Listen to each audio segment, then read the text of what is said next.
All right, everybody, welcome to Math with Grace. Today we're going to be going through Pre-Algebra, Book 804, Lesson 13. So Lesson 13 begins on page 52 of Book 804. This is a lesson I don't normally teach in my classroom settings because I do not like the way that they have presented it, and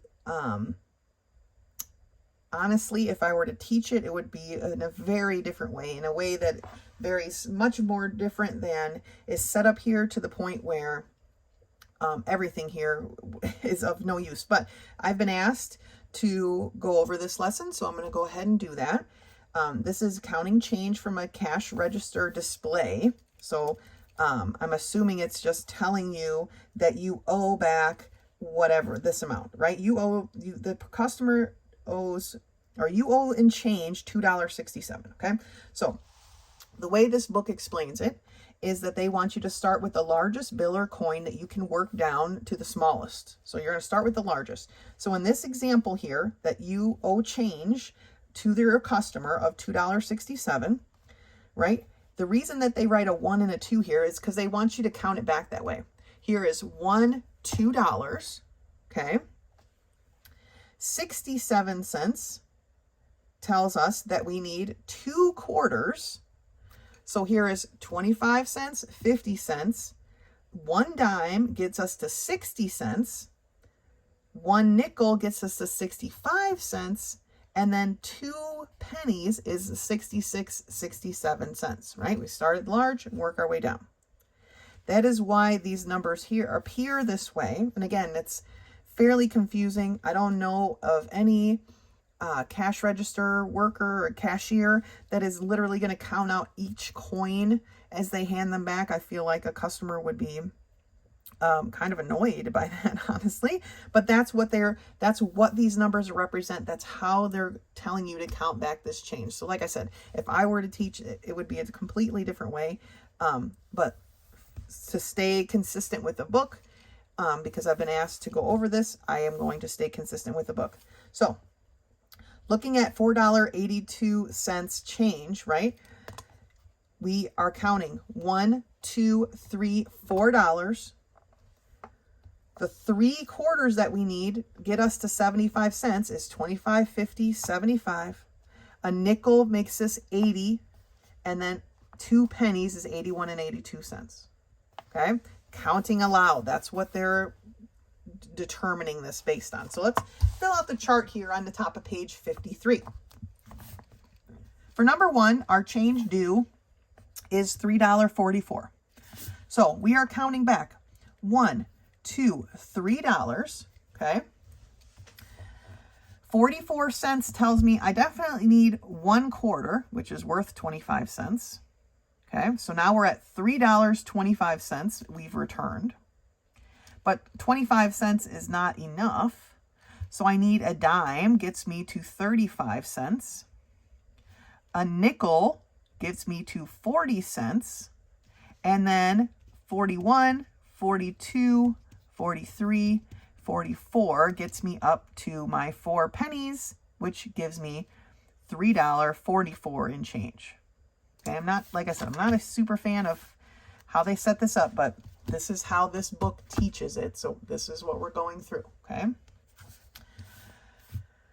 Number 2, $7.16. Well, it's going to be 1 $5 bill, okay?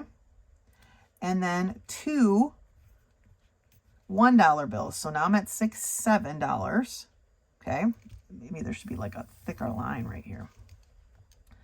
To get me to 16 cents is going to be 1 dime, 1 nickel, and 1 penny. Okay? So, like I said, if you were counting back each individual coin, here's 10 cents, 15 cents, 16 cents. Gives you $7.16. That's how they're thinking about this, right? You're handing in or handing out, and you're counting each coin into the customer's hand. All right, that's how this book is talking through this. All right, so I just went and grabbed a big pile of change here. Let's go through this as you would in dealing with a customer, right? So you owe the customer 98 cents. So you would say, Here is 25, 50. Did I not grab enough quarters? Oh, here we go. 75, right? So 25, 50, 75. Here is 85, 95, 96, 97, 98.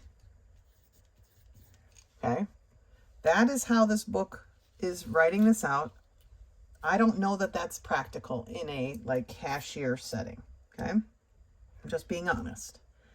That is how this book is laid out. Okay, so that is that problem number, what was that, 3. Okay, so let's look at number 4. We're giving out $1.19 and change. So you would say, here is $1. Then here's 10 cents, 15 cents, 16, 17, 18, 19 cents. All right, that is the answer for number 4. All right. Oh, I gotta get a $5 bill. I'll be right back. All right, so for number 5, pretend like I'm not just some poor internet teacher and this is a $5 bill since I couldn't find one. So we had one $5 bill, okay? And then for our change, right, we're gonna have 1 quarter and 1 nickel.